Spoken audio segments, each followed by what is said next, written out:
Willow had once imagined herself living a quiet life, wrapped in the warmth of her children's laughter and the soft murmur of bedtime stories. But those dreams had long since crumbled, replaced by courtrooms, betrayals, and the suffocating silence of a nursery stripped bare of Wiley and Amelia's presence. Now, in a chilling twist that sent shockwaves through Port Charles, the community would discover just how far Willow had fallen, and how dangerous her descent had become. What had started as grief and resentment over the loss of custody had metastasized into something darker, more volatile, and possibly criminal. The first signs that something was wrong emerged quietly. Sasha began noticing small inconsistencies in Daisy's routine. Toys she hadn't laid out were found beside the crib. The baby's onesie had been changed to one Sasha didn't remember buying. These were subtle disturbances, easy to chalk up to exhaustion or postpartum haze. Olivia tried to assure her it was normal to forget things when you were sleep-deprived. But Sasha's maternal instincts screamed otherwise. And when Sasha arrived home one afternoon to find Daisy's nursery empty and her baby missing, only to discover her moments later outside in a stroller with a woman who wasn't supposed to be there, the truth she had been trying to ignore came crashing down. It was Willow. Softly speaking to Daisy, brushing the child's wispy hair from her forehead, Willow looked like any doting mother. But what she said, and the bitterness lacing her voice, was unmistakable. She told Daisy that this wasn't about hurting anyone. This was about fairness. About justice. About making Sasha and Michael understand what it meant to lose something irreplaceable. In that instant, everything changed. The Willow they had once known, the devoted teacher, the loving mother, the kind friend, was now a ghost of herself. What remained was someone fractured by grief, consumed by betrayal, and dangerously detached from reality. Word spread quickly across town. Within hours, Sasha and Michael had filed a police report. Surveillance footage from the Quartermain estate showed Willow entering the home without permission and exiting minutes later with Daisy in her arms. Although Daisy was returned unharmed, the violation was severe. It wasn't just a matter of trespassing. This was a breach of a custody agreement. A removal of a child from a safe environment. It bore all the legal hallmarks of kidnapping, even if unintentional. At the heart of the chaos, Michael was left reeling. Once, he had trusted Willow with everything. He had chosen her as the mother to his children. He had fought for her through illness, through postpartum struggles, and had tried to preserve her place in Wiley and Amelia's lives even after their marriage dissolved. But now, Michael was facing the harsh reality that the woman he had once loved might pose a threat to his family. His instinct to protect his children kicked in with full force. There would be no second chances this time. Sasha, meanwhile, found herself caught between heartbreak and fury. As someone who had once shared her own emotional descent after losing Liam, Sasha knew how grief could twist a person's sense of reality. But Daisy was hers. The thought of someone, anyone, taking her child without permission reopened old wounds and ignited a fierce maternal protectiveness. And while others whispered that Willow was sick, Sasha could not forgive what had been done. She knew it wasn't her responsibility to fix Willow. It was her duty to protect Daisy. The police investigation moved swiftly. Max Scorpio took a personal interest in the case, not only because of his familial bond with Sasha but because of the seriousness of the offense.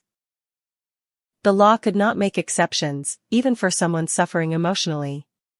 After interviewing multiple witnesses and confirming the security footage, the Port Charles Police Department issued an arrest warrant for Willow. She was taken into custody quietly, without resistance.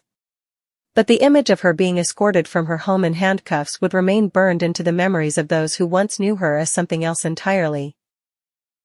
The question of Willow's mental health quickly took center stage. Her attorney, Diane Miller, argued that Willow's actions were the result of untreated psychological trauma and a possible dissociative disorder. Diane presented evidence that Willow had been showing signs of cognitive dissonance, severe emotional dysregulation, and possibly identity fragmentation for weeks, if not months. Hospital records and therapy notes supported the claim that Willow had been spiraling long before the incident with Daisy. A psychiatric evaluation was ordered, and the results stunned even those closest to her. Willow was diagnosed with a dissociative identity disorder, brought on by cumulative trauma, childhood abuse, the death of her infant son Jonah, her cult experience with Dawn of Day, and finally, the crushing loss of custody. Her mind had splintered as a defense mechanism, creating alternate identities to absorb pain she could no longer bear. In her fractured state, Willow had not intended harm, but had been operating under the delusion that she was saving Daisy from the same fate she had suffered, a mother robbed of her child. The findings changed the trajectory of the legal proceedings. Rather than facing trial for kidnapping and breaking a custody order, Willow was deemed unfit to stand trial and was committed to Ferncliff under court-ordered psychiatric care. It was a controversial decision. Some, like Olivia and Elizabeth, felt compassion was the right response.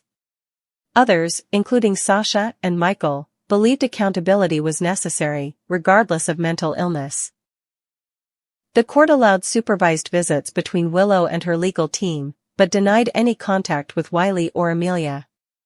The children would not see their mother again until the medical board and family court deemed it safe, and that could be years away. For Willow, Ferncliff was both punishment and sanctuary. Stripped of her freedom, her title as a mother, and the family she had once built, she began the slow and painful process of piecing her mind back together. Therapists worked tirelessly to reach the core of her dissociation, helping her confront the trauma she had buried for years. There were days she didn't know her name. Others when she remembered every detail with crystal clarity and broke down under the weight of guilt. But through it all, there remained a fragile hope that one day she might become whole again. Outside the hospital's iron gates, the world moved on. Sasha grew more protective, fiercely guarding Daisy and staying close to Mac and her support network. Michael focused on raising Wiley and Amelia, anchoring himself in their routines to stave off his own heartbreak. At night, he would often sit by their beds, watching them sleep, wondering how things had gone so wrong, and if any part of the woman he had once loved still remained inside Ferncliff's stone walls. General Hospital's community was left grappling with the fallout. What had started as whispers of a mysterious stalker had unraveled into a tragic tale of mental illness, maternal despair, and fractured families. For some, it was a cautionary tale. For others, a reminder of how easily love can turn to obsession when untreated pain is left to fester. But for Willow, whose story was still being written within the sterile corridors of a psychiatric facility, it was a reckoning. One she would face alone, day after day, until she found the strength to return not just to her children, but to herself. And as the sun set over Port Charles, there lingered a question that haunted everyone involved: could Willow ever be trusted again? Or had the woman they once knew already been lost, buried under the weight of everything she could not survive? Only time would tell if redemption was still possible. But until then, the shadow of her actions would stretch long over the lives of those she left behind.